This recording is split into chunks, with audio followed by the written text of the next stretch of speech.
Hey, Dr. Billy and Nick. I'm going to cut to the chase. I love your podcast and recommend it to anyone who will listen, but I've never felt compelled to write in. Mostly I enjoy learning from you and relating to you and learning from everyone else who writes in. But the Matrix, Big Emotions episode was different. It hit me so hard I cried in the car driving to the airport. I know I am lucky. I grew up the third of 4 kids in a great family, loving, supportive, fairly strict, both teachers by background. But big emotions were not welcome in our family. Certainly not anger. As siblings, we were not allowed to fight, which on reflection made learning conflict resolution skills tricky as an adult. But I actually think this was part of avoiding negative emotions in our house. Negative emotion? Watch TV, eat a biscuit, talk about something else. Just don't cry or yell or show how you're feeling. Over time, we were all pretty successful in bottling up our emotions until we weren't. All 3 of my siblings have depression. One has anxiety too.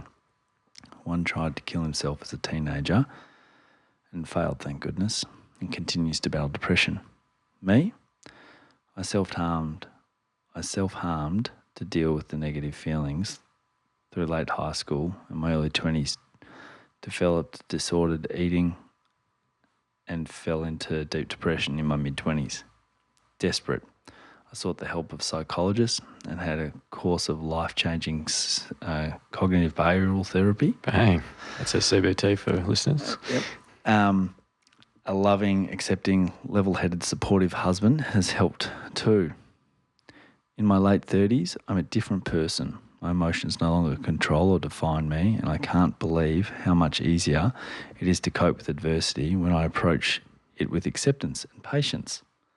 Sorry, this is so long. Anyway, I now have a 6'4", 2-year-old, also a husband, 3 jobs, and I'm starting postgrad study. But who's counting? And I feel like a whole new mountain of emotions to climb. And it feels like a whole new mountain of emotions to climb. Except I can't see the top. Sometimes I think my family is on track. Like when my 4-year-old came to me and said, "I'm feeling angry, Mum." I told her I was glad that she'd come to me and asked what I could do to help. I want to go in there, the lounge room, and do 5 things. So we sat together and we identified 5 things she could see, 4 things she could hear, etc., and felt better afterwards. And it makes me think that I can change my family's emotionally constipated legacy. And other times, my 6-year-old will scream and yell and kick and hit because she had difficulty reading a word. And when she's calmed down, I try to talk to her about her feelings and I get nowhere. She doesn't want to name her feelings or talk about them. It's so hard to know how to help her. She's so hard on herself. She's a perfectionist and bottles things up until she explodes and then shuts down afterwards. It seems to be happening more often, not less. She'll be 7 soon, and I'm worried that I can see myself and my family's emotional dysfunction in her, and I'm so scared that it will rob her for years of happiness like it did for me and my siblings. I don't know how to articulate a proper question here. Is it enough to love and accept her through these enormous difficult outbursts and shutdowns and just hope that things will change? That over time she'll become fewer and further in between? They'll become fewer and further in between? Or is there a specific action we can take to help these emotions pass through and be accepted rather than take over? Or is this a me problem? Is this developmentally normal? And is my experience clouding my thinking? Please help. Thank you for the incredible work you do. It is incredibly refreshing to hear a paediatrician speak in such a trauma-informed, neuro-developmentally protective way. Nick, I love your honesty and self-reflection. You're a great team. Thank you. P.S. I realise I absolutely did not cut to the chase. No, you didn't. That's fine. Because it's amazing. That's a great question. I know someone specifically who wants this answer. So please, how about it? Yeah, okay. Yeah. So, do you want to frame it? How do you see the question? Just because I've got a different interpretation possibly of what the question is. I want to get specifically this part where they really kick into it. Is it enough to love and accept them through these enormous difficult outbursts and shutdowns and just hope that things will change? That over time they'll become fewer and further in between? Or is there a specific strategy? action to take to help these emotions pass through rather than take over? Or is this a me problem?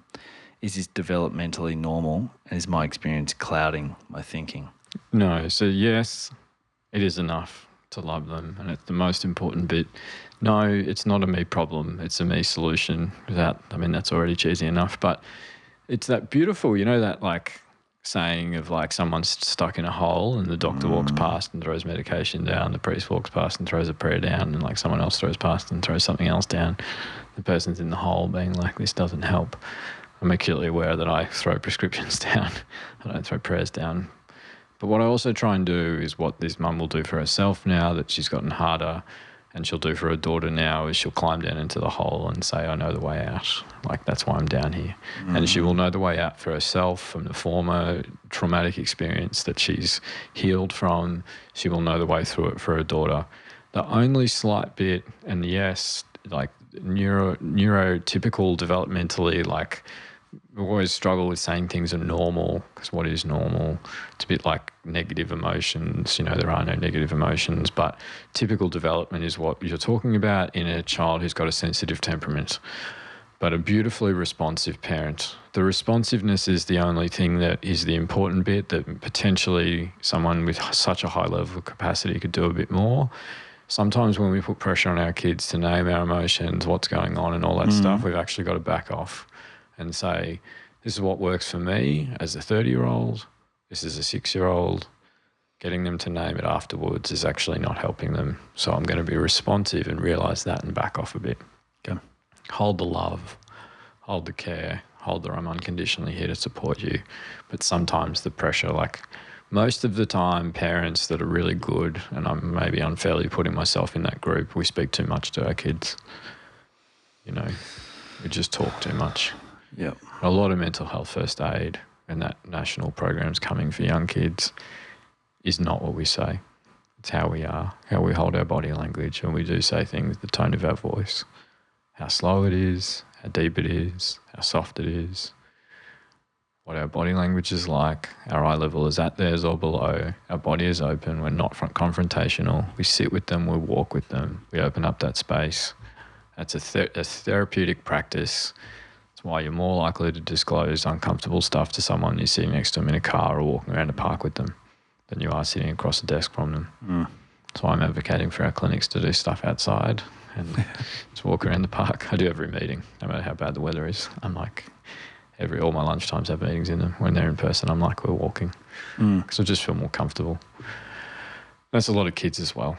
Just walk with them, let them talk, don't talk at them. Like, this is an amazing parent who's come through huge adversity. And it is, a lot of it, we just go back to our childhood self. We'll do that in a future thing as well. Yep. This podcast is brought to you by Guiding Growing Minds, a social enterprise that aims to give all children the best opportunity to reach their potential and succeed in living rich and meaningful lives.